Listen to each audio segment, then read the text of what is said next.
minasyaitonir rajim. Bismillahirrahmanirrahim. Alhamdulillahirabbil alamin. Nahmaduhu wa nasta'inuhu wa nastaghfiruh. Wa na'udzu billahi min shururi anfusina wa min sayyiati a'malina. Man yahdihillahu fala mudilla lahu wa man yudlil fala hadiya lahu. Asyhadu an la ilaha illallah wahdahu la syarika lahu wa asyhadu anna Muhammadan 'abduhu wa rasuluh. Subhanaka la ilma lana illa ma 'allamtana innaka antal alimul hakim. Wa ma'allimna ma yanfa'una wanfa'na bima 'allamtana wa zidna ilma. Rabbi yassir wa la tu'assir, Rabbi tammim bil khair amma ba'du. InsyaAllah kita sambung tadabbur surah Yunus ayat 71. Sebelum tu kita tengok pengejaran ayat yang lepas. Ayat berapa? 68.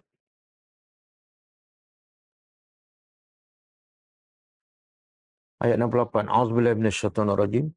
Qalu ittakhazallahu walada. Subhanahu huwal ghaniyyu. Lahu ma fis samawati wa ma fil ard. In 'indakum min sultanin bihadza. Atakuluna 'ala Allahi ma la ta'lamun. Maksudnya, mereka berkata, iaitu orang-orang musyrikin, Allah telah mengambil anak. Maha suci Allah. Dia adalah maha kaya, baginya apa di langit dan apa yang di bumi. Tidak ada di sisi kamu daripada hujah terhadap ini. Adakah kamu berkata ke atas Allah apa yang kamu tidak mengetahui? Pengajarannya.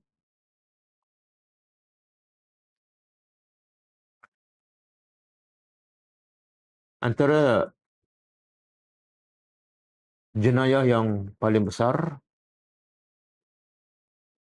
yang dilakukan oleh manusia kepada Allah ialah menuduh Allah mempunyai anak.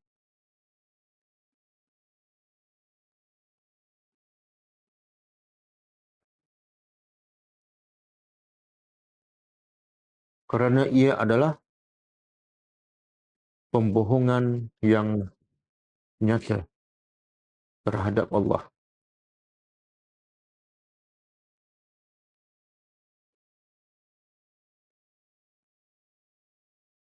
Yang kedua,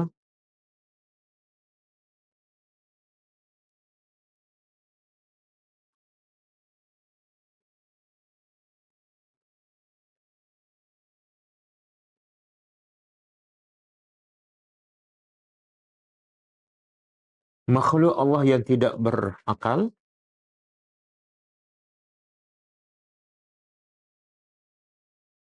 pun terlalu benci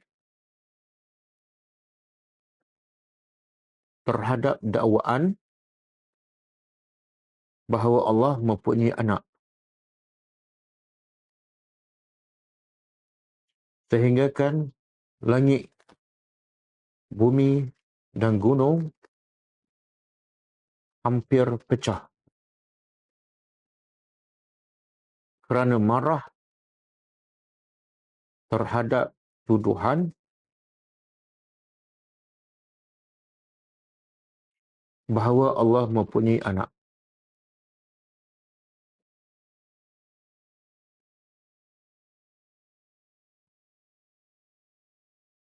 Yang ketiga,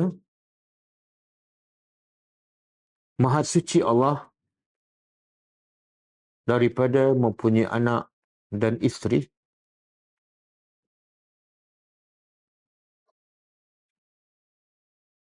kerana Allah Maha kaya dan tidak berhajat kepada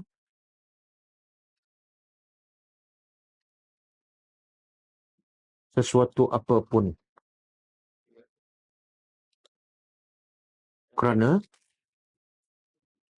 semua yang di langit dan di bumi adalah ciptaannya dan miliknya.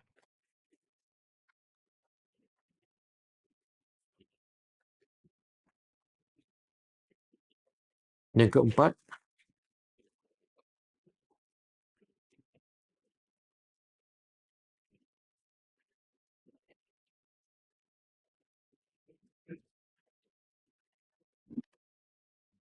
semua dakwaan bohong terhadap Allah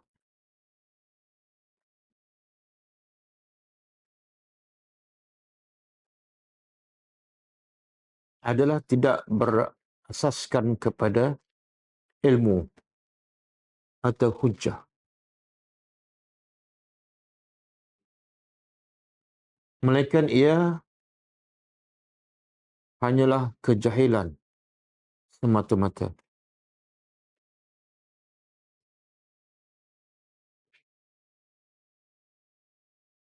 Yang kelima, kebenaran itu tertegak di atas ilmu dan hujjah.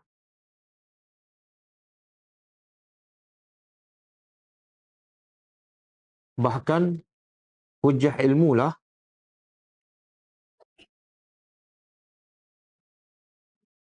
Alhamdulillah. Bahkan hujjah ilmu lah Alhamdulillah, yang paling berkuasa, yang paling berkuasa untuk mengubah hati manusia.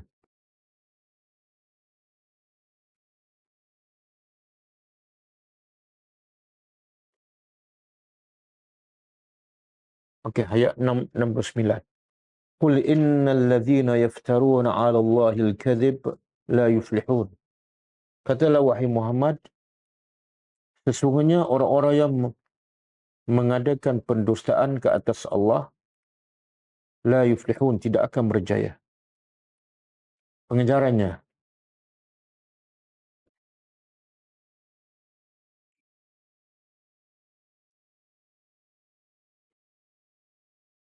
tidak mungkin orang yang suka mengadakan pendustaan khususnya kepada Allah akan berjaya, baik di dunia maupun di akhirat.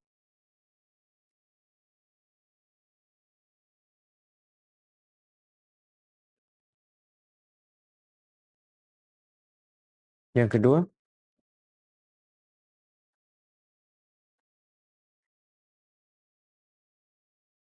apa sahaja yang berlawanan dengan kebenaran, maka ia adalah dusta dan batil.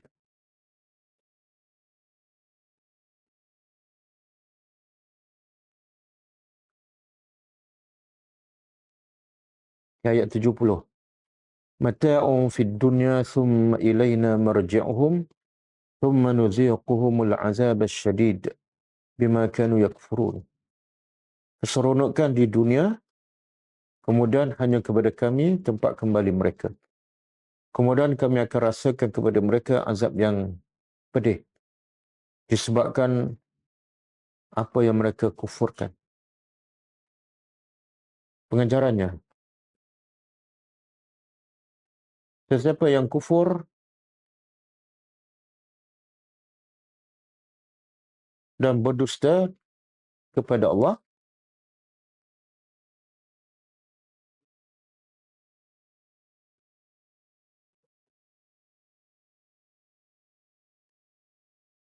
tidak mungkin akan berjaya hidupnya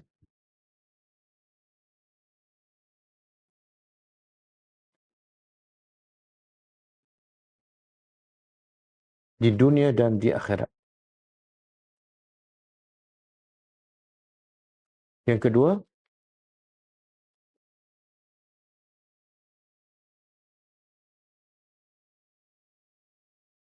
kejayaan dan kesenangan hidup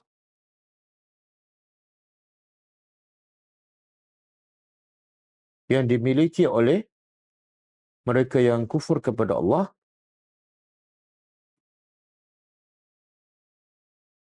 bukanlah kejayaan. Sebaliknya, ia adalah keseronokan yang sedikit dan bersifat sementara. Kemudian, mereka akan diazab di akhirat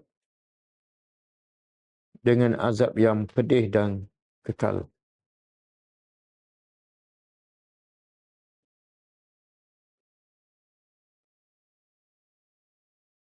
Yang ketiga, jangan tertipu dengan kesenangan hidup yang dimiliki oleh mereka yang kufur dan menentang Allah dan Rasul.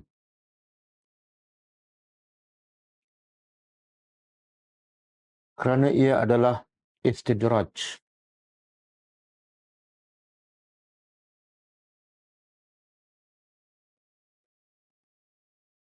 Okey, kita sambut tadabbur ayat seterusnya.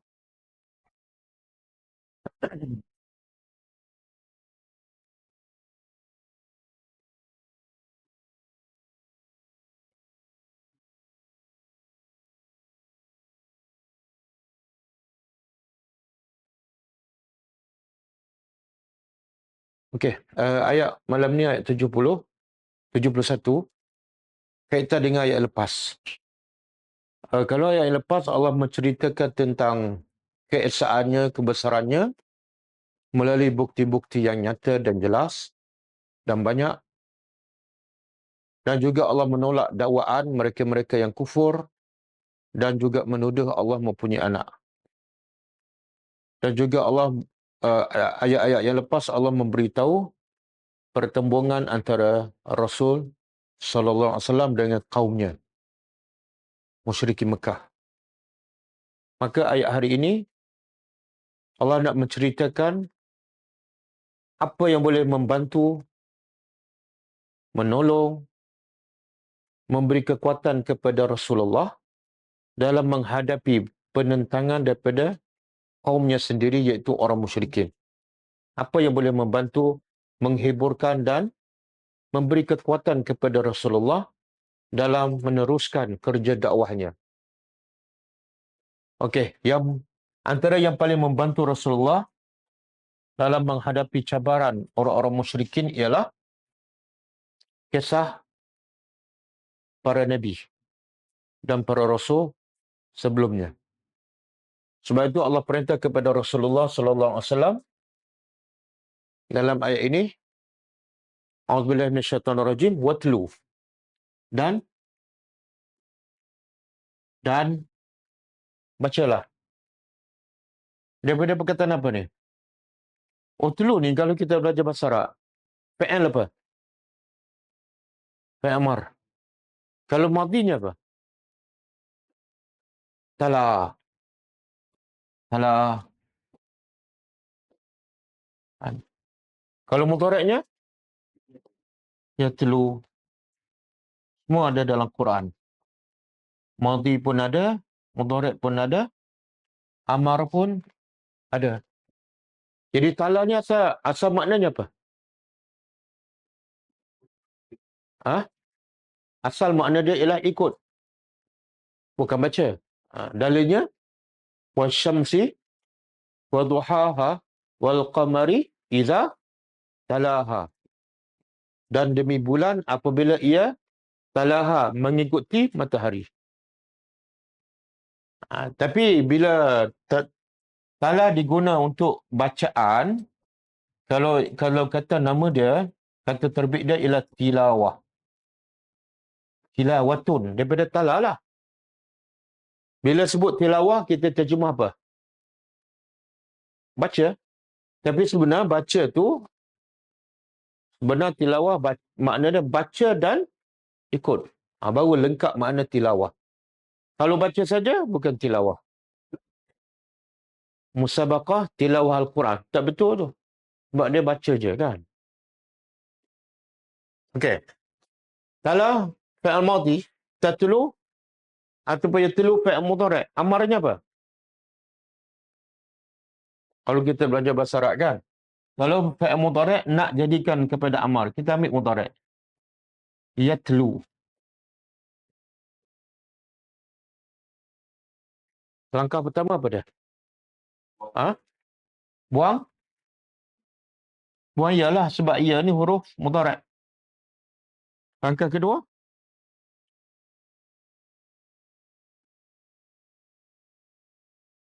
Langkah kedua, lupa. Langkah ketiga, 2 kali lupa. Ha. Tak ingat dah?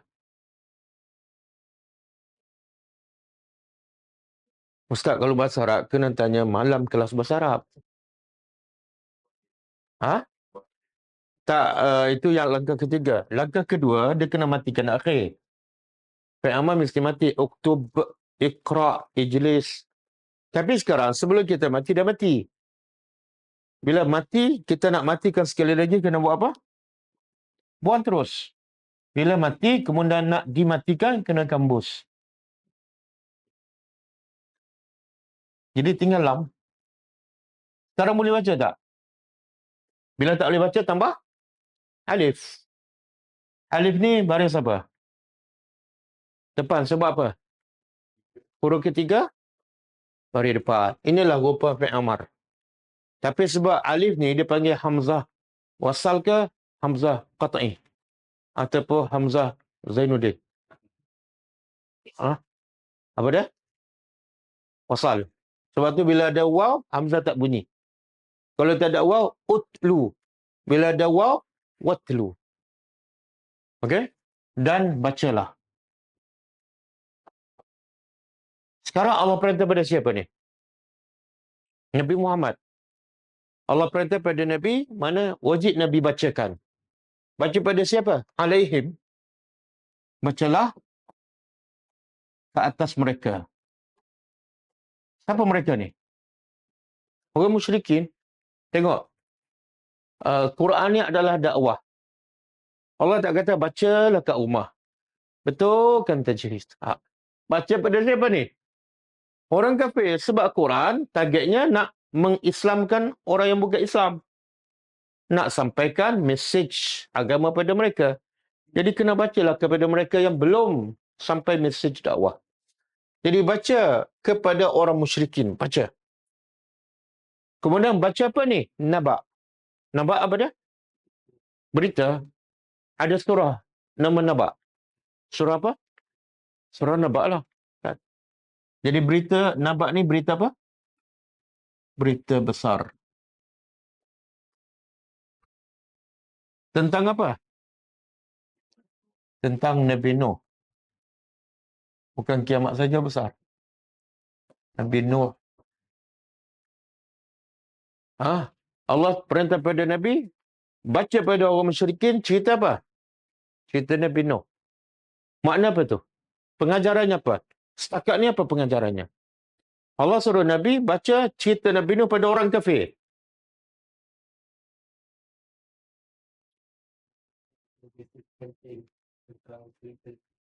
Apa maksudnya? Ada faedah tak cerita Nabi Nuh pada orang kafir? Apa faedahnya?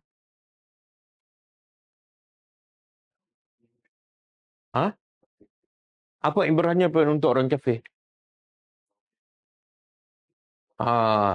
Untuk orang kafir, sebab bila Nabi dah berdakwah kepada orang kafir, Nabi bagi hujah-hujah yang jelaskan. Tapi mereka tak terima. Kemudian Nabi juga bagi ancaman tentang balasan di akhirat. Pun mereka tak terima. Step ketiga, bagi contoh. Kaum yang terdahulu, bila menentang, apa berlaku pada mereka di dunia, bukan di akhirat. Jadi salah satu uslub dakwah ialah tarhib, menakutkan. Boleh faham? Cerita para Nabi dahulu, wajib kita sampai pada orang kafir sebab dia ada unsur menakutkan mereka. Tentang apa? Kalau kamu kufur kepada Allah, akan berlaku pada kamu sebagaimana berlaku pada kaum para nabi dahulu. Tak ada satu pun kaum para nabi dahulu yang menentang Allah selamat. Semua hancur. Betul? Kaum Nabi Nuh, Nabi Saleh, Nabi Hud, Nabi Lut, semua hancur. Firaun, semua hancur. Boleh? Jadi tugas kita, takutkan orang kafir dengan apa? Ha? Bukan tugas kita menakutkan orang Islam kepada orang kafir. Beza tak dua perkara tu? Beza. Siapa suruh kamu takutkan orang Islam kepada orang kafir? Tak. Takutkan orang kafir dengan cita-cita yang betul-betul datang daripada Allah. Okey.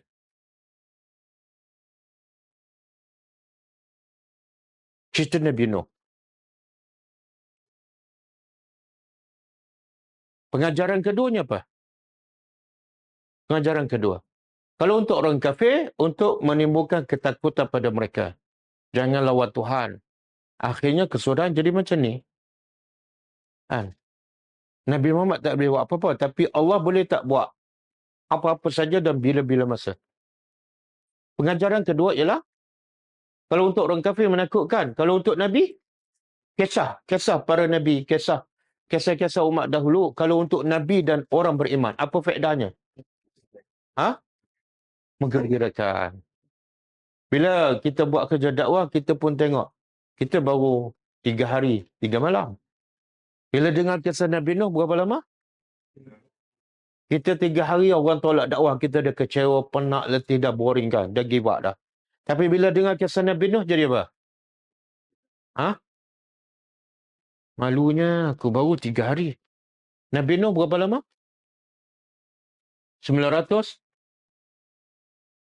950 tahun. Ada dalil ke? Kalau kita dengar orang-orang cakap je, Nabi Nuh berdakwah 950 tahun. Ada dalil tak? Ada. Surah apa?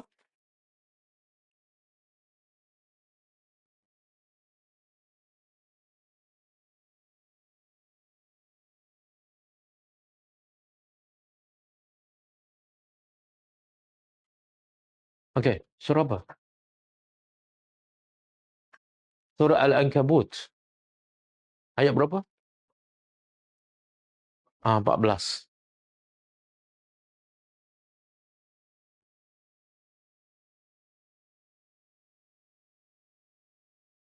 Okey. Walaqad arsalna. Dan terjemah. Waw dan lam. Dia huruf-huruf ni kita akan selalu jumpa lah. Lam tu pasti. Dia panggil huruf apa? Taukid. Taukid. Taukid ni penegasan. Dan pasti. Qad. Sesungguhnya harfu taukid juga. 2 harfu taukid. Makna bila Allah sebut 2 harfu taukid menunjukkan apa? Allah nak tegaskan yang Allah nak cerita benda yang besar dan penting. Dan pasti sesungguhnya arsalna, kami telah mengutuskan Nuh, Nabi Nuh kepada kaumnya, falabisa. Maka labisa ni tinggal fihim. Maka Nabi Nuh tinggal fihim bersama kaumnya alfasanah. Alf 1000, sanah tahun. Kalau 1000 bulan apa dia? Bahasa Arab. Ada tak ayat yang 1000 bulan? Cuba baca ayat tu. Kena tunggu bulan Ramadan baru ingat ayat tu. Lailatul Qadri khairun min alfi syahr. Jadi kalau alfi syahr 1000 bulan, alfasana 1000 tahun. Lalu Nabi Nuh duduk bersama kaumnya berdakwah selama 1000 tahun illa khamsina. Khamsina apa dia? Kecuali 50 aman. Tahun. Sini Allah guna am. Sini Allah guna tanah. Tapi bila diterjemah, dua-dua tahun. Dalam bahasa Arab, mesti berbeza. Apa beza dia? Bahasa Melayu tak ada beza. Semua diterjemah tahun.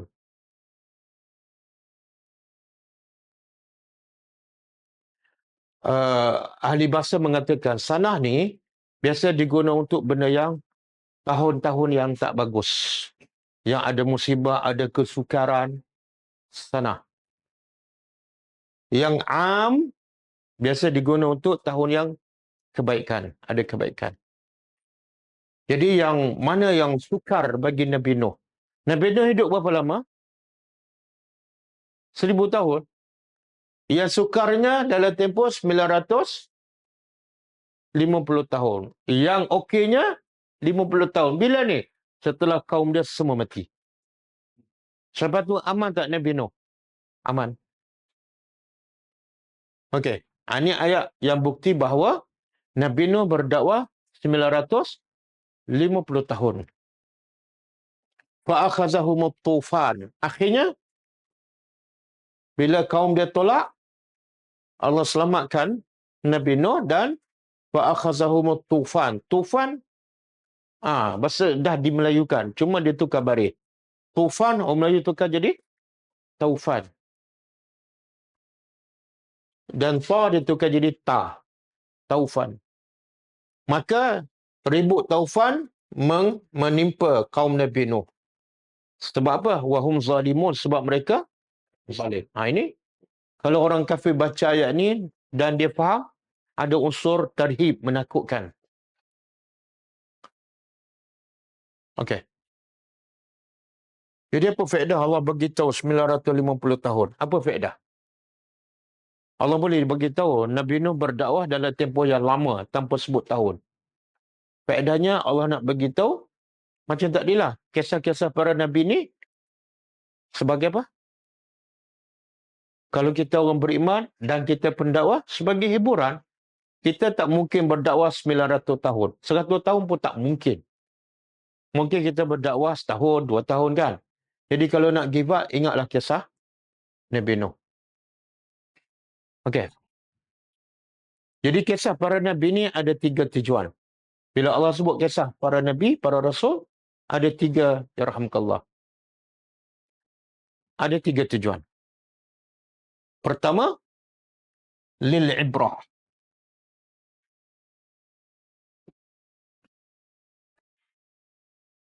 Satu, untuk ibrah. Ibrah apa makna? Pengajaran. Dalilnya surah Yusuf. 111. Yang kedua, nanti kita tengok ayat dia. Supaya manusia berfikir.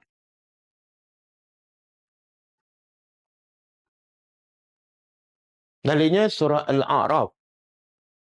Al-A'raf. Ayat 176. Yang ketiga,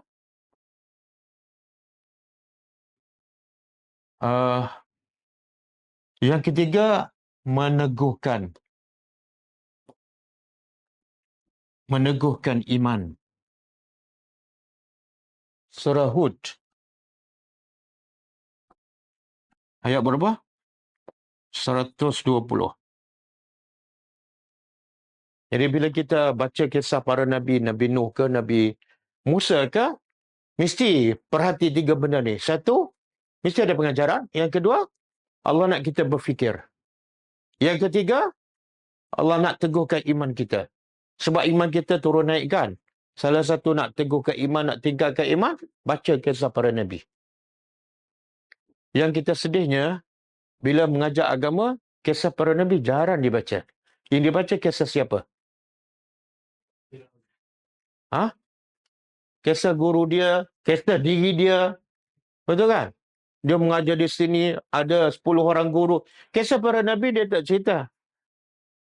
Sedangkan kisah para Nabi ni daripada siapa? Daripada Allah. Dan Allah perintah pada Nabi, ceritalah kisah para Nabi ni. Okey. Pertama kita tengok kisah para Nabi sebagai ibrah. Surah Yusuf. Cuba buka.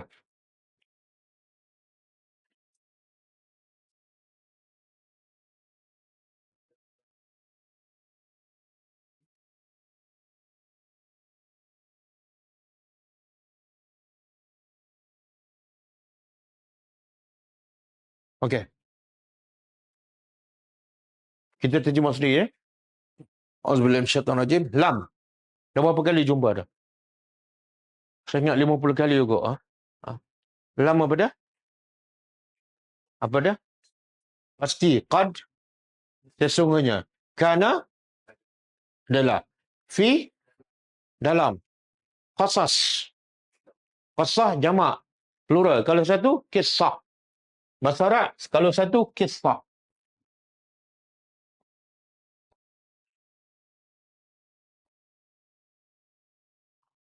Baca, sebutan bahasa Arab, qissatun. Tapi dimelayukan jadi kisahnya. Okey, pasti sesungguhnya adalah pada kisah-kisah mereka. Mereka ni siapa? Para rasul, para nabi, ibratun. Ada ibrah. Jadi Allah bukan saja cerita kisah para nabi sebagai pengelipu lara, nak betulkan tajwid, tak. Ada ibrah. Sebab tu, bukan semua orang dapat ibrah. Bukan semua orang dapat ibrah. Siapa yang betul-betul dapat ibrah bila baca kisah para nabi? Li ulil albab. Orang yang berakal je. Orang yang berakal. Sebab itulah kalau saya tanya, baca tak surah Yusuf? Baca kan? Makna surah Yusuf tu kisah Nabi Yusuf. Okey, apa ibrahnya? Boleh sebut. Kalau tak boleh sebut satu pun, sebut dua. Apa kisah daripada ataupun ibrah daripada surah Yusuf? Ini pun surah Yusuf ni. Ini ayat terakhir ni. Setelah Allah cerita surah Yusuf lengkap, Allah beritahu pada kisah para nabi, termasuk kisah pada Nabi Yusuf ada ibrah.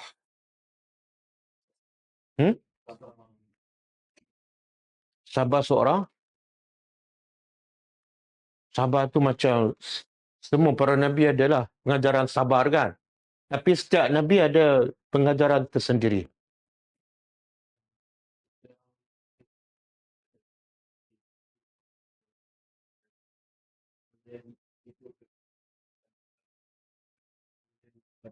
Tak, dia ibrah ni ataupun pengajaran sesuatu yang kita boleh jadi kepanduan. Kita ikut je. Ada masalah, kita ikut, selesai masalah kita. Dia bukan setakat teori kan. Kita kata, kisah ni, dah sabar. Tapi kita tak sabar-sabar pun. Ah, ah.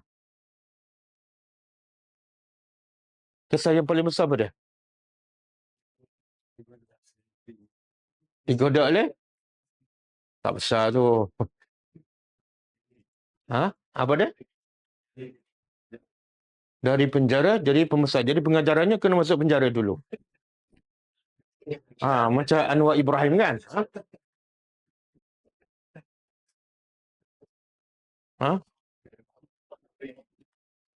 Apa dia? Berdakwah lah walaupun dalam penjara. Tapi di luar pun tak berdakwah. Kalau di luar tak berdakwah. Kalau masuk penjara,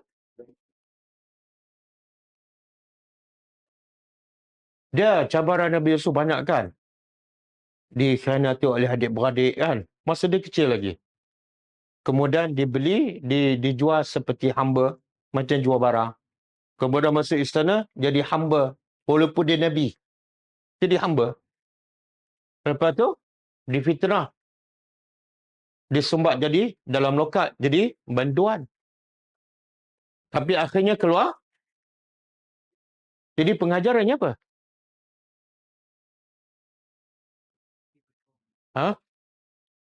Pengajaran Allah sebut sebelum di akhir surah tu. Satu, siapa yang bertakwa pada Allah.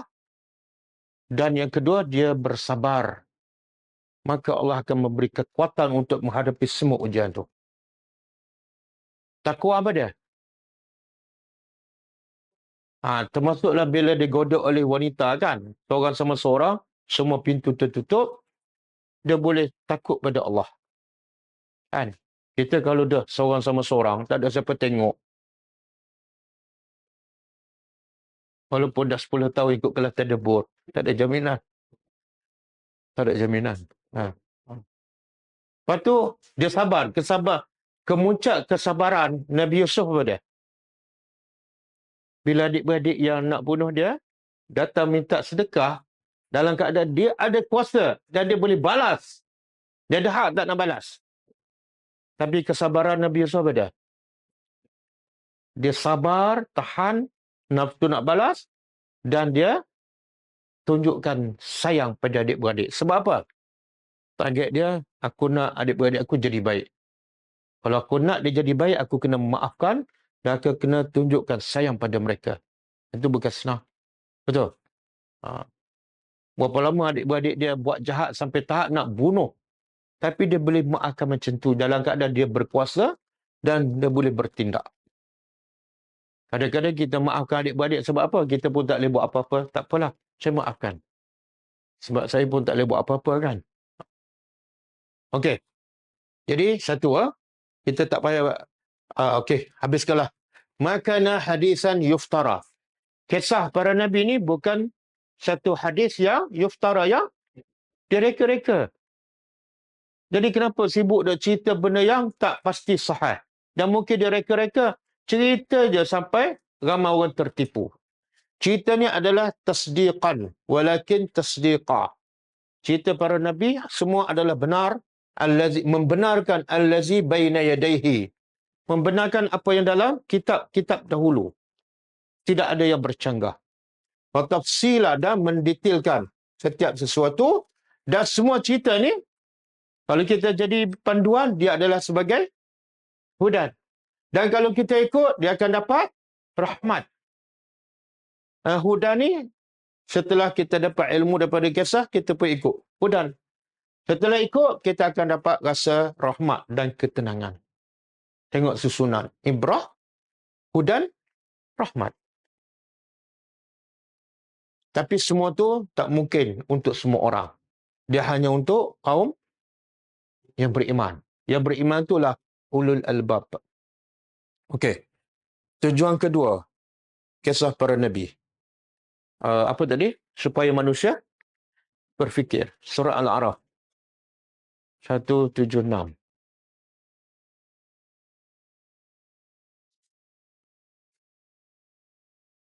Okey, ayat ni panjang. Kita ambil bahagian ujung. Kita hanya nak bagi tahu tujuan kisah. Allah kata apa? Faqsusil qasas. Bawah ni. Cuba terjemah. Uqsus fi'amar. Kisahkan. Ceritakan. Ceritakan apa? Qasas. Cerita-cerita. Cerita apa ni? Dalam Quran lah. Cerita para nabi, para rasul. Apa tujuan? La'allahum yatafakkarun. Supaya mereka berfikir. Kenapa ni? Allah, Nabi Yusuf mulia. Nabi kan? Tapi Allah jadikan perjalanan hidup dihina oleh adik-beradik dan oleh masyarakat. Sedangkan dia manusia, kita berfikir, kenapa ni? Boleh tak Allah nak jadikan Nabi Yusuf hidupnya daripada kecil dimuliakan? Boleh tak? Kita berfikir, kenapa? Seorang yang mulia di sisi Allah, tapi Allah jadikan sejarah kehidupan dia macam hina ataupun hitam. Kenapa? Sebab bila Allah nak muliakan seseorang, Allah bagi ujian. Ujian. Allah tak bagi kemuliaan dengan harta, dengan dunia. Bila bagi kemuliaan dengan harta, dengan dunia, biasa manusia akan jadi hina dengan dunia tu. Okey, kita berfikir kan. Kisah Nabi Musa, kita nak berfikir apa tentang apa? Kisah Nabi Musa. Nabi Musa kan, anak Bani Israel yang sepatut dibunuh oleh siapa? Tapi Allah suruh mak dia hantar ke mana?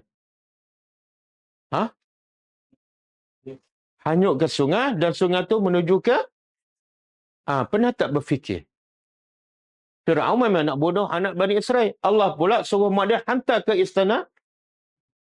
Pernah tak berfikir kenapa?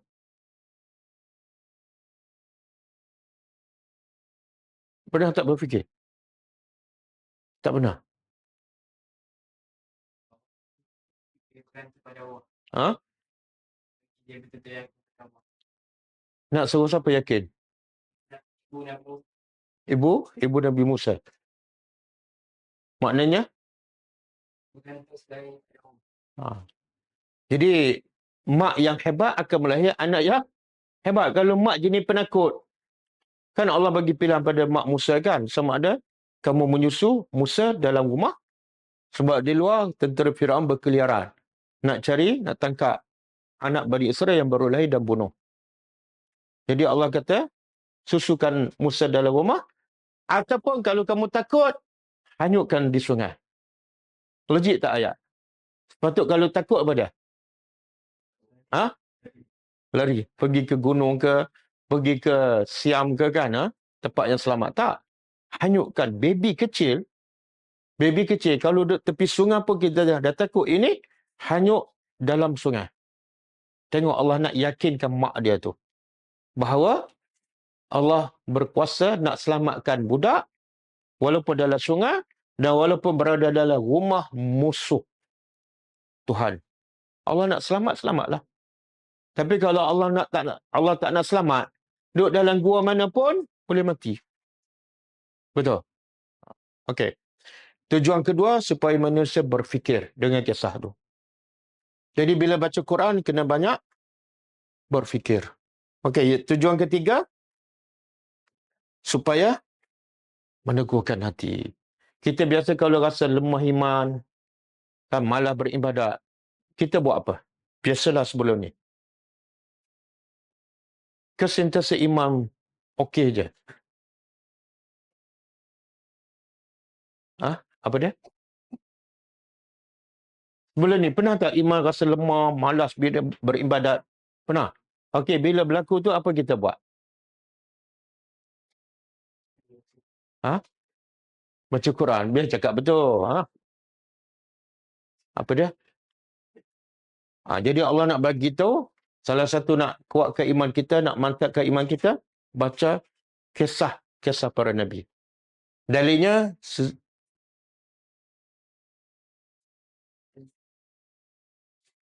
okey.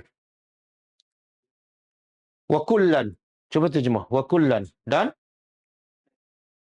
Bukan makanan. Kalau makan kul ataupun kulu.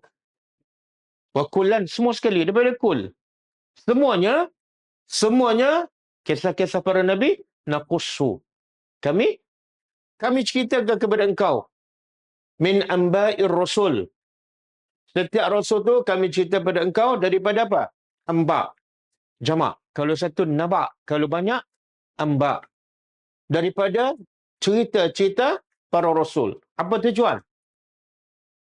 Cukup jelas tujuannya. Tujuannya ialah manusabbitu bihi fuadak. Apa yang kami akan teguhkan dengan kisah Rasul tu fuadak. Fuad apa dah? Hati engkau. Nabi ialah buat kerja Allah. Tak ada kepentingan langsung. Tapi kena maki, kena halau kan. Tertekan tak Nabi? Orang kafir yang menentang Allah pula, Allah bagi hidup senang. Abu Jahal, Abu Sufyan hidup senang, kaya jadi pemimpin. Nabi pula buat kerja Allah, miskin, dihina, dimaki. Tertekan tak Nabi? Maka cara nak teguhkan hati Nabi apa dah?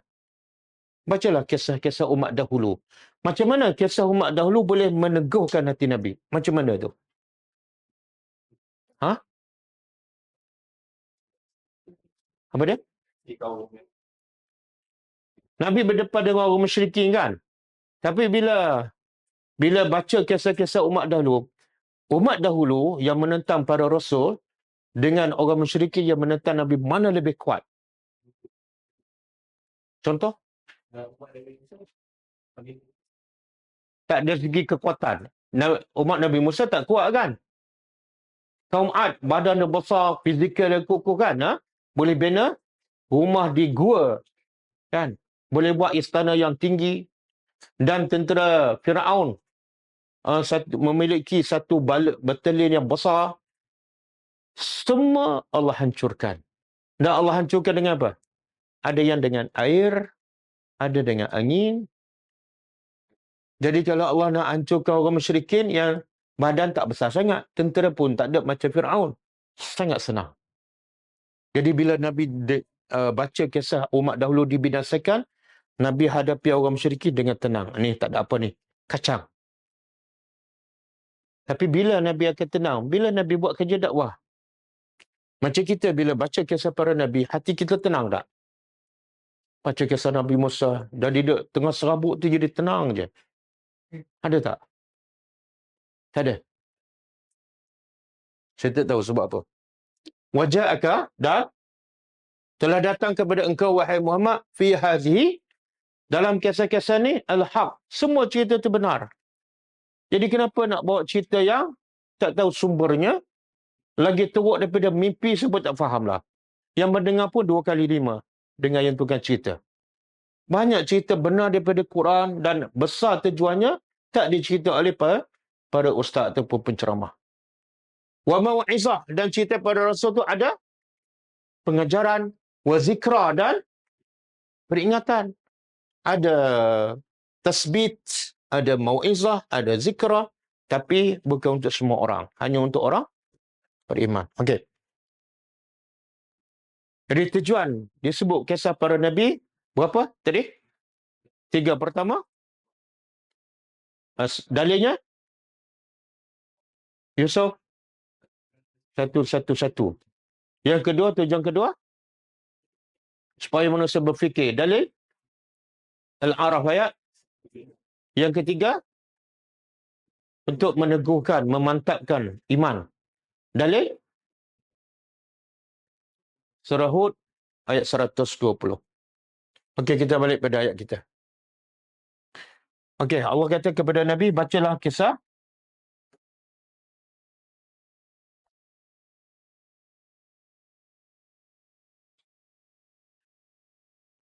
baca kepada orang musyrikin kisah Nabi Nuh.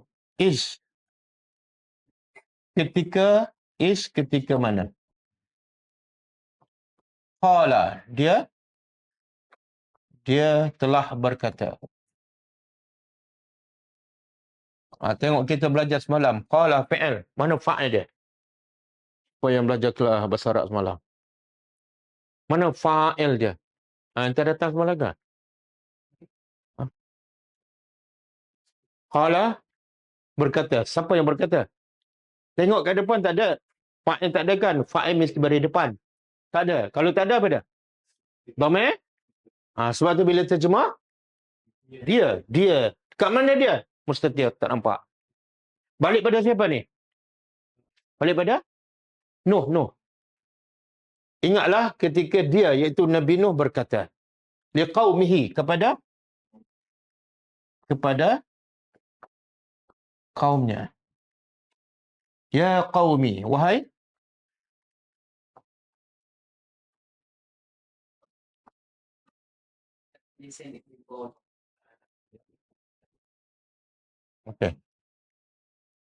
wahai kaumku. Tengok.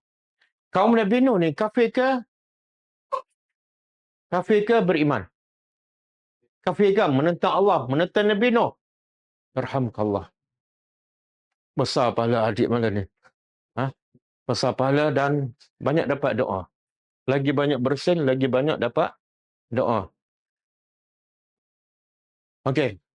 Tengok. Kaum Nabi Nuh berkata pada kaum yang kafir, tapi guna bahasa, wahai kaum aku. Allah nak kita ambil pengajaran. Kenapa seorang Nabi berkata pada kaum dia yang kafir, menentang Allah dan menentang Nabi, tapi bahasanya masih boleh lembut. Wahai kaumku. Kenapa? Apa dia? Kenapa? Kita bila berdakwah, kita nak apa sebenar? Sekadar nak sampai ataupun nak apa? Kita nak orang dengar. Bila kita nak dia dengar, kita nak biarlah dia dengar dengan hati terbuka. Dengan penuh rasa suka. Maka kita nak dia dengar dengan rasa dia suka. Salah satu cara terbaik ialah guna bahasa yang menyentuh hati dia. Jangan tengok dia tu kafir. Tapi tengok, macam mana aku nak suruh dia dengar ni? Guna bahasa ya. Pengajarannya apa? Kalau orang kafir yang terang-terang menentang, dan menentang Nabi Nuh ni bukan satu hari ni. Beratus tahun. Allah kata, gunalah bahasa yang lembut. Maka kepada orang Islam yang tak sefikrah dengan kita, lagilah kena.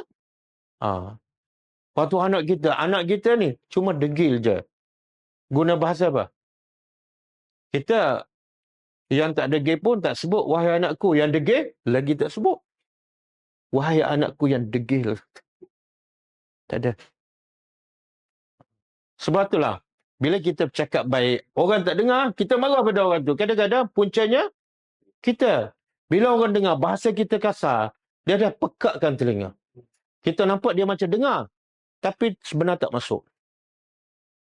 Kita marah pula anak kita, dah cakap 10 kali, tak faham. Memang bukan tak faham, tak masuk pun dalam hati dia. Sebab cara kita kasar. Mu ni nak jadi gapo ni? Dah 5 tahun. Mak atas, tiap-tiap pagi, ayah bagi juran. Nak jadi gapo ni? Nak jadi macam tu, anak jiran sebelah. Ambil pengajar lah. Ambil pengajar.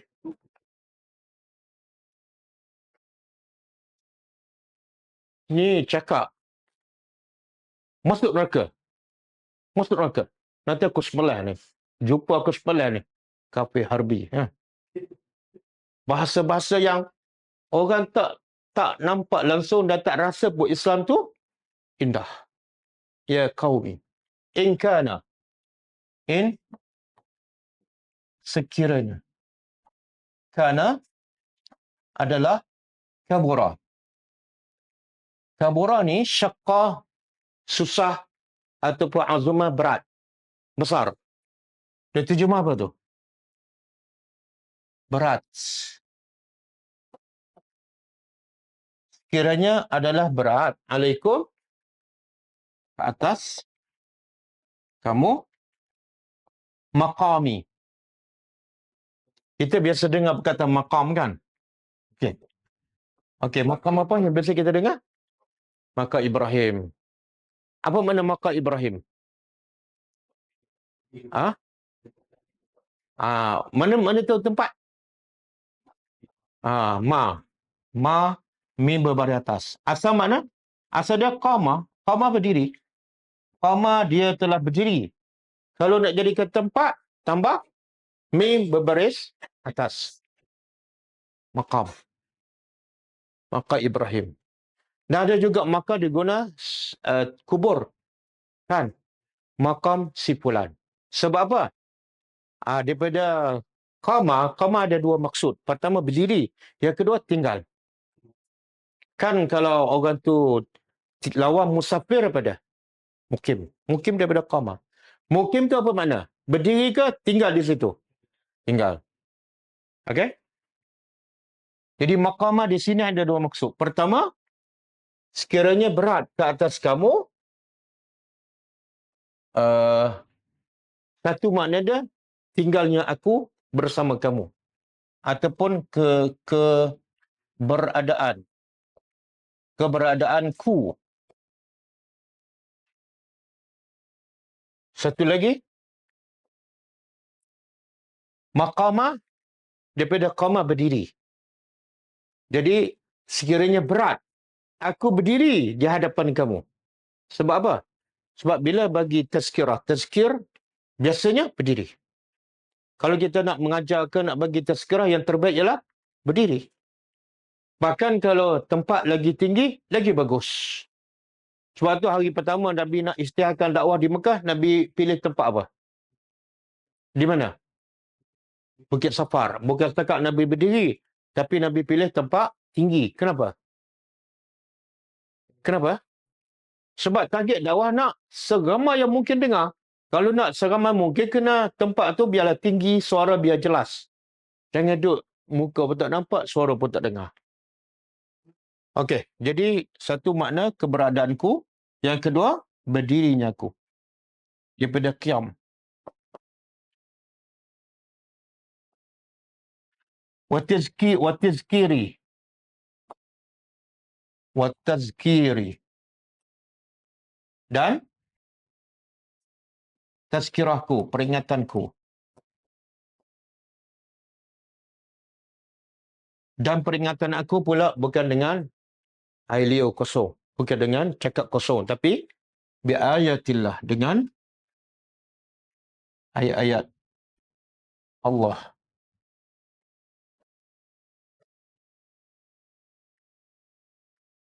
Fa'ala Allah, maka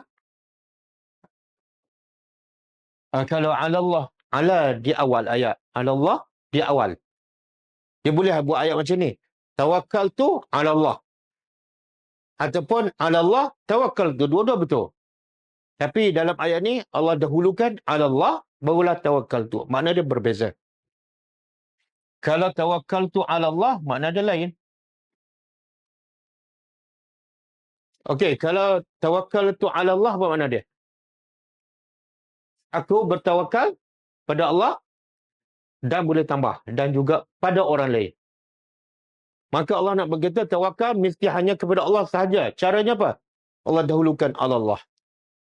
Maka sebab itu terjemahkan apa? Maka hanya kepada Allah aku bukan bertakwa. Bertawakal tu bahasa Arab. Bahasa Melayu apa dia? Berserah.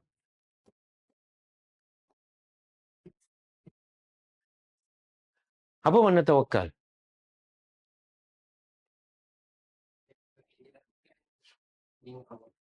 Ingat bukan? Ingat zikir.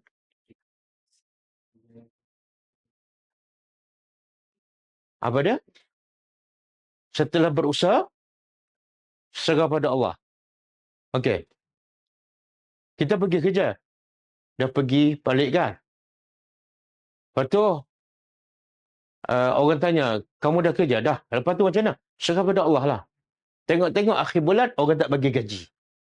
Macam mana reaksi kita? Ha? Mengamuk. Tadi cakap serah pada Allah kan? Betul tak? Serah pada Allah bila tak dapat mengamuk. Betul tak? Ha? Tak betul.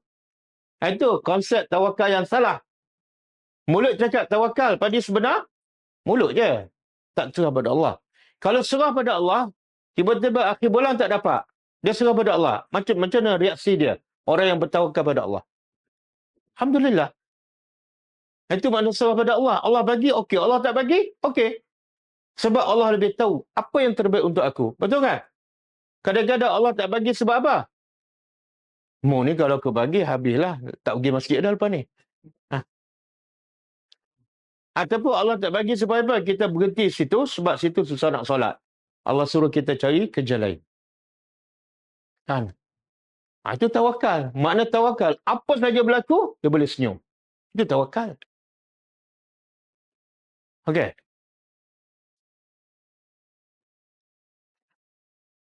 Okey. Tengok. Apa maksud ni? Apa kata Nabi Nuh kepada kaum dia? Sehingga Allah suruh Nabi cerita pada orang musyrikin. Apa kata Nabi Nuh? Wahai kaum aku, sekiranya berat. Apa yang berat? Keberadaan aku bersama kamu dan tazkirah aku tu dengan ayat-ayat Allah memang jelas, benar. Tapi bagi kamu berat. Kenapa berat? Kenapa berat?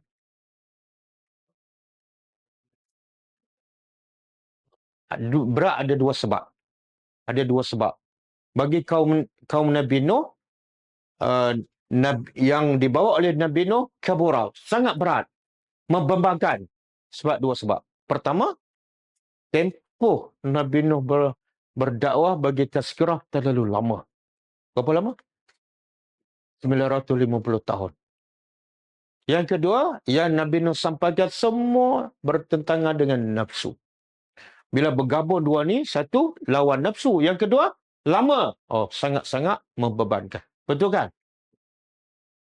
Kalau orang tak suka tadabbur kan, berapa lama dia boleh bertahan? Ha? Tak suka tadabbur, berapa lama dia boleh bertahan? Malam pertama je, malam kedua tak pergi dah. Ha. Kalau dipaksa, akan jadi satu bebanan. Sebab tu yang terbeban tu, dia tak mari terus. Sebab apa? Ni tak boleh ni.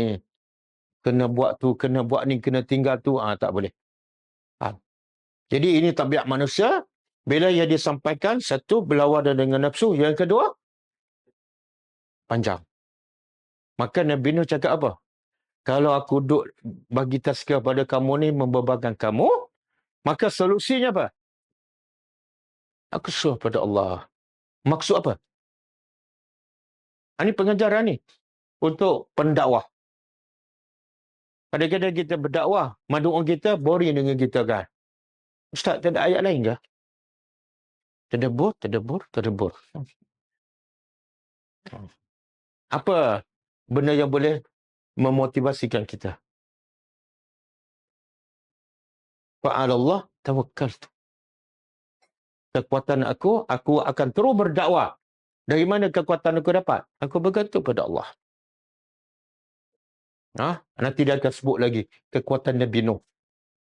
Kenapa dia boleh bertahan selama 950 tahun dalam keadaan kaum dia majoritinya tolak, dan Nabi Nuh berdakwah berapa lama ni? 900? Kita pun cuba tunjuk surah Nuh. Benda-benda macam ni Allah sebut detail. Jadi kita pun kena nak dapat pengajaran, kena faham dengan detail apa yang Allah sebut tentang dakwah Nabi Nuh.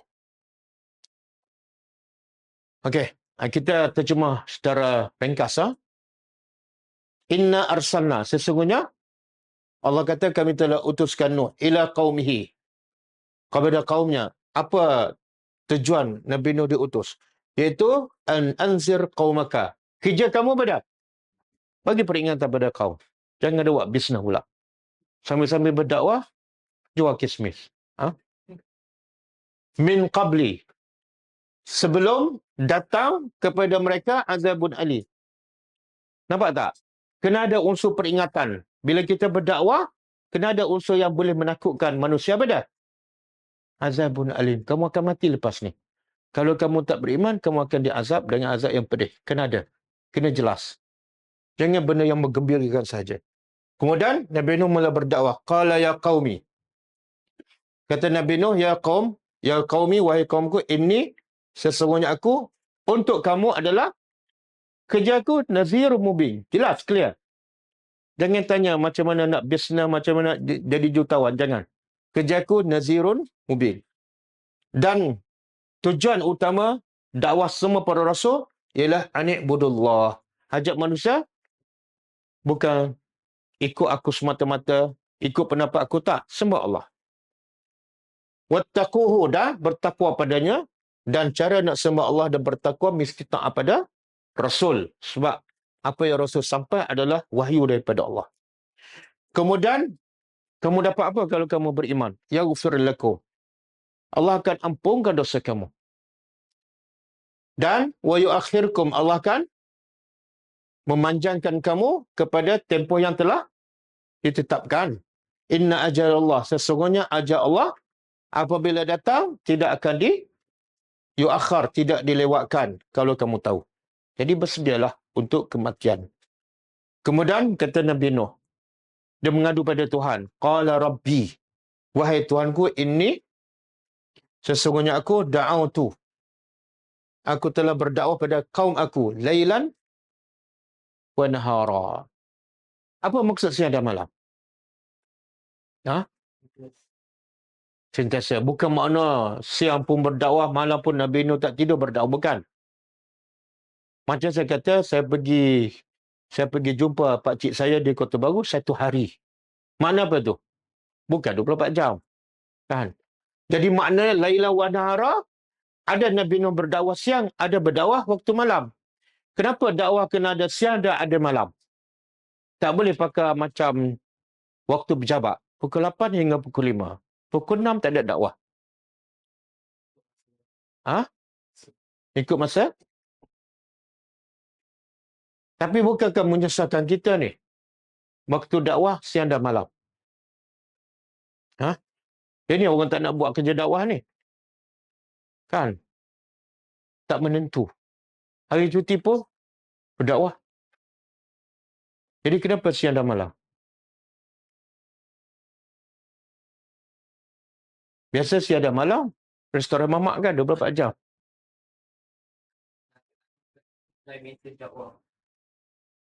Ya, siang hari lah. Ada siang hari banyak jam, 7 jam. Ha?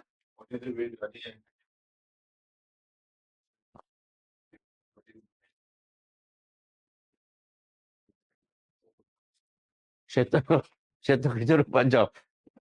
Oh, syaitan kerja 24 jam. Jadi kita pun kena bekerja 24 jam lah. Sebab ikut syaitan.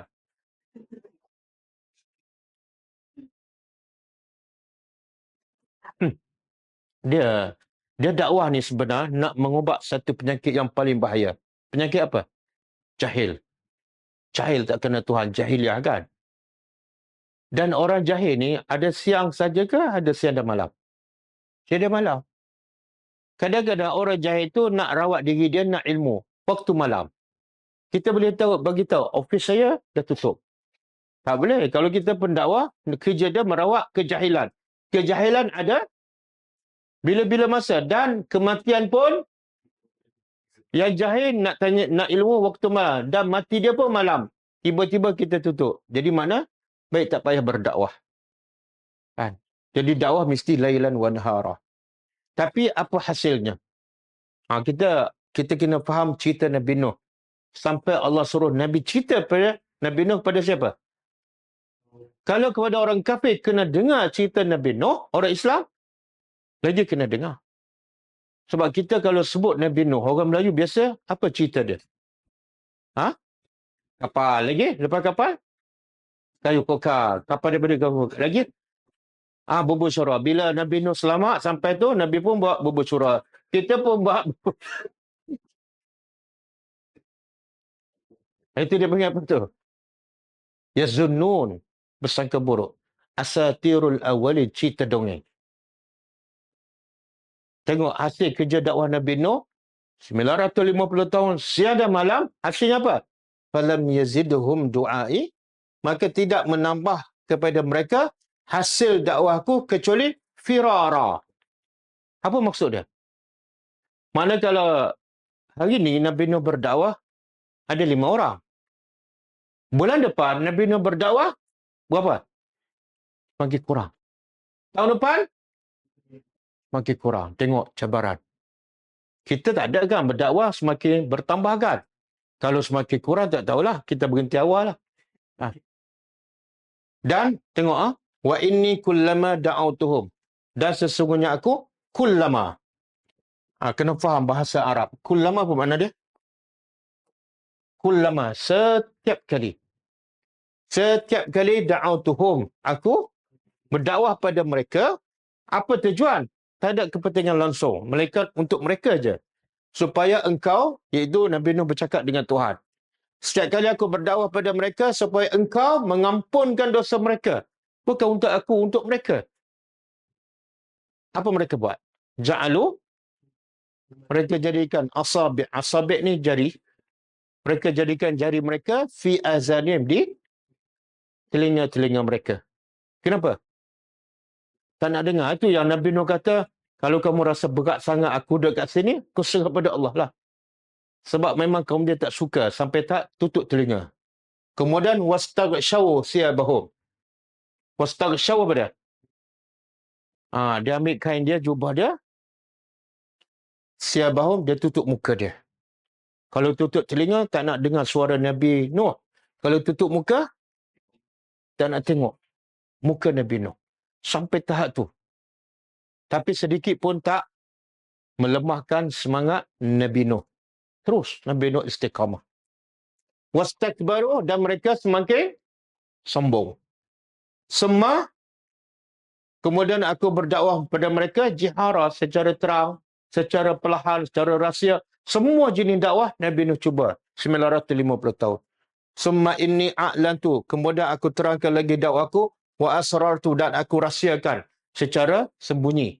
Semua jenis aku buat. Tapi tak bertambah. Jadi Allah cerita ni untuk apa ni? Kalau kita berdakwah seminggu kan, ada seorang pengikut. Kecewa kan?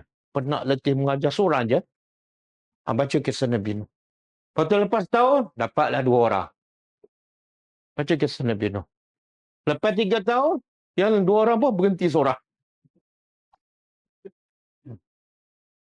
Lepas tu tahun ke-5, semua cabut. Baca kisah Nabi Nuh. Aku dapat pahala menyampaikan.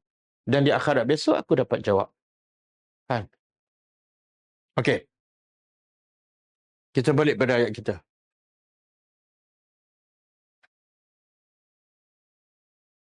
Jadi kalau kamu rasa berat dengan tazkirah aku, dengan aku berada bersama kamu, aku serah pada Allah. Kekuatan aku ialah tawakal pada Allah. Fa'ajmi'u, maka lepas aku bertawakal pada Allah, fa'ajmi'u, maka ajmi'u, kumpul. Kumpullah oleh kamu. Ini waw ni. Fa'il. Kumpullah oleh kamu amrakum. Amra urusan. Urusan kamu. Kamu ni siapa? Wa syuraka'akum, dan sekutu-sekutu kamu. Tuhan-tuhan kamu, berhala-berhala kamu, kumpul. Kumpul apa ni maksud dia? Kalau kamu tak nak dengar aku cakap, kalau kamu dah jemu, rasa berat sangat, terbeban, pertama, aku serah pada Allah. Tak ada masalah bagi aku. Yang kedua, kamu kumpullah geng-geng kamu, puak-puak kamu, penolong kamu, berhala kamu. Kemudian, kemudian la yakuna. Tidak ada ya amrukum, urusan kamu, alaikum, ke atas kamu, ghummatan.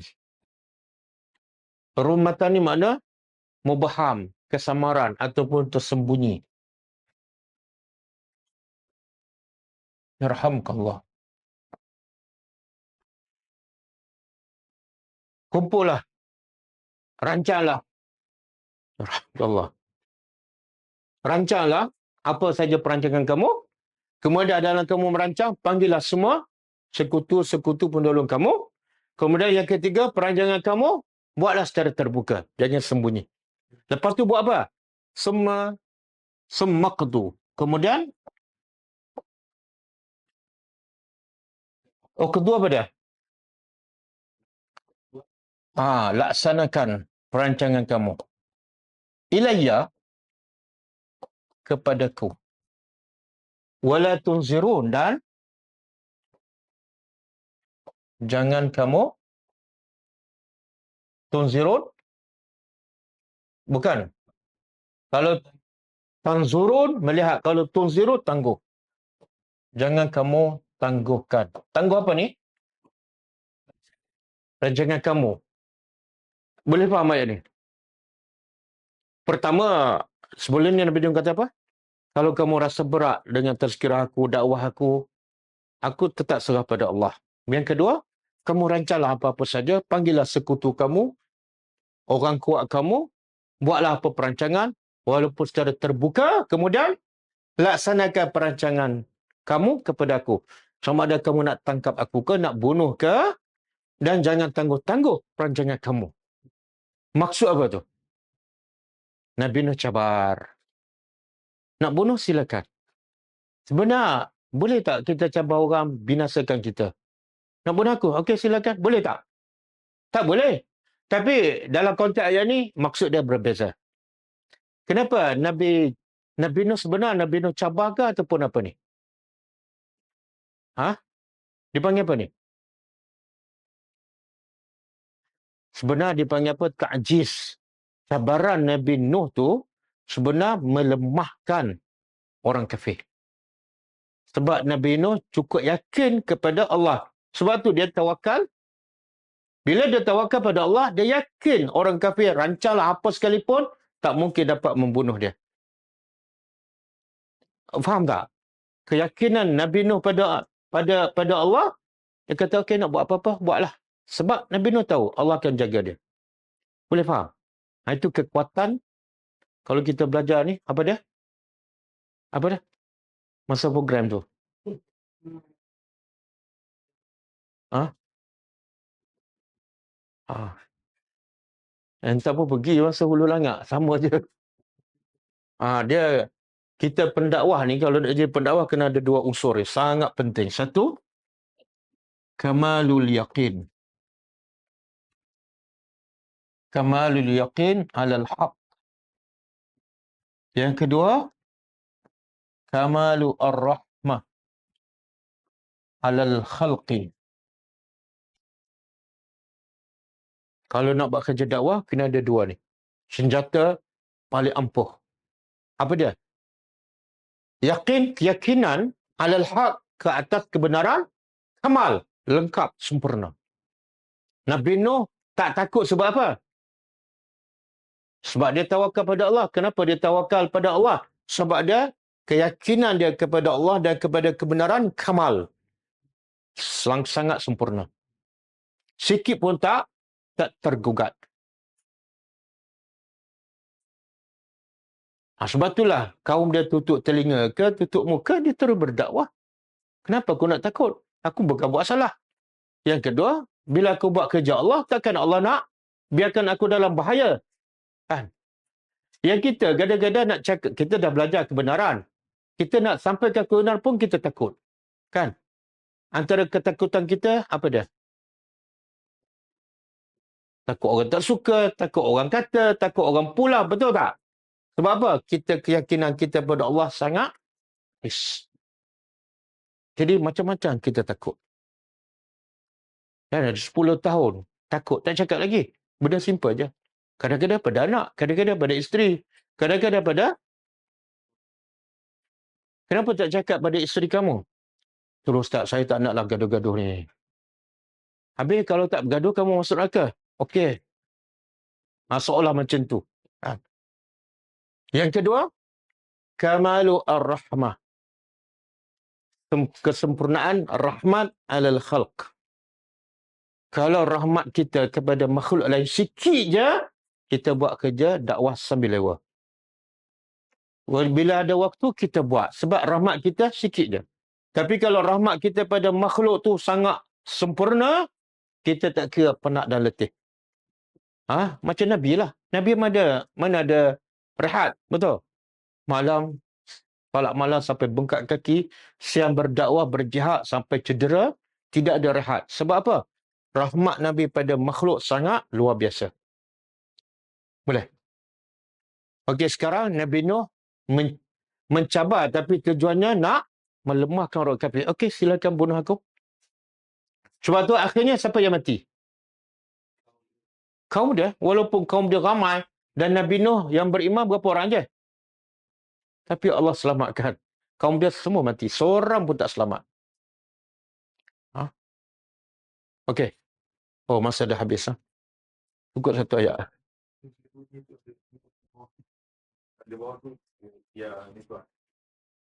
Yang mana? Okey. Jangan kamu tangguhkan aku. Okay. Tangguhkan ku. Makna jangan kamu tangguh untuk laksanakan perancangan jahat kamu. Silakan. Menunjukkan apa tu? Aku pasti selamat. Okey, ayat selepas ni lagi penting. Jadi jangan lupa datang besok. Bukan sebab makanan, tapi sebab ayat 72.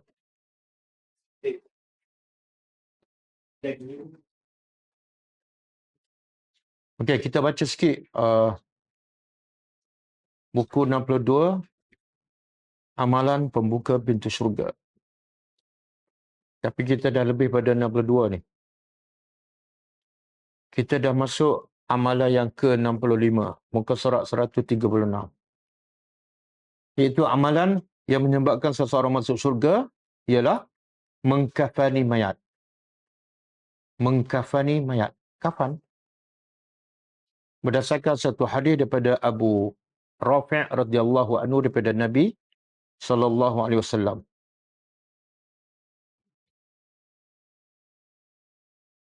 Man ghassala mayyitan fakatama alaihi ghufira lahu 40 marrah.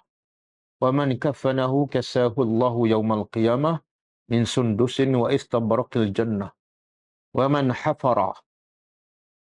hafara limayyitin qabra fa ajannahu fihi ujri lahu min al-ajri ka ajri maskanin askanahu ila yaumil qiyamah. Maksud dia, kata Nabi SAW, barang siapa memandikan mayat, kemudian dia menutupinya, mana mengkafankan mayat tu. Dia mandi, kemudian dia kafankan. Maka dosanya akan diampunkan sebanyak 40 kali. 40 kali dosanya akan diampunkan. Dia nak bagi tahu apa ni? Kelebihan apa ni? Memandikan dan mengkafankan mayat. Tapi biasa kita tak boleh buat kan? Sebab package. Semua orang masjid mandi kafan ke bumi. Kecuali kalau si mati itu keluarga kita, kita boleh minta lah.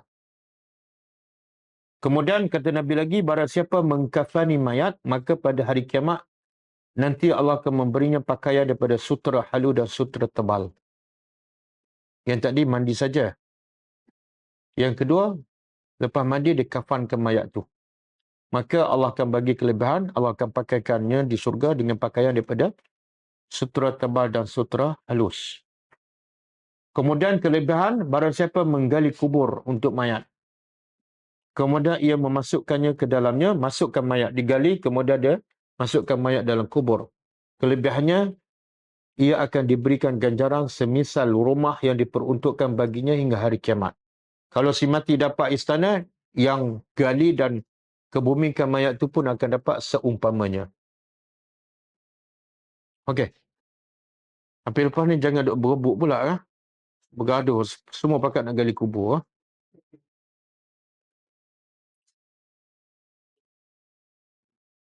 Dia perangai orang kita macam tu kan. Kalau ada satu kelebihan, semua berebut. Tapi kelebihan yang banyak lagi, dia tak berebut pula. Pergi masjid awal, duduk saf pertama, relax je orang komat kan. Satu lagi hadis daripada Abu Umamah, man ghassala mayyitan fasatarahu Allahu minaz zunub. Wa man kaffanahu kasahu Allahu minas sundus. Barang siapa memandikan mayat, kemudian menutupinya, maka Allah akan menutupinya daripada dosa-dosa. Subhanallah. Hanya Islam sahaja yang amalannya kecil, tapi ganjarannya besar. Tak ada dalam agama yang lain. Dan barang siapa mengkafani mayat, maka Allah akan memberinya pakaian daripada sutera halus. Jadi kalau keluarga kita terdekat mati, ambil peluang. Kalau dapat sekali pun okey. Okey, cukup. InsyaAllah kita jumpa lagi sambungan surah Yunus malam besok insyaAllah. Kita tutup dengan membaca tasbih kafarah. Subhanakallahumma wa bihamdika. Asyhadu an la ilaha illa anta astaghfiruka wa atubu ilaik. Assalamualaikum warahmatullahi wabarakatuh. كتاب الله ترق جنانه وتنى العظيم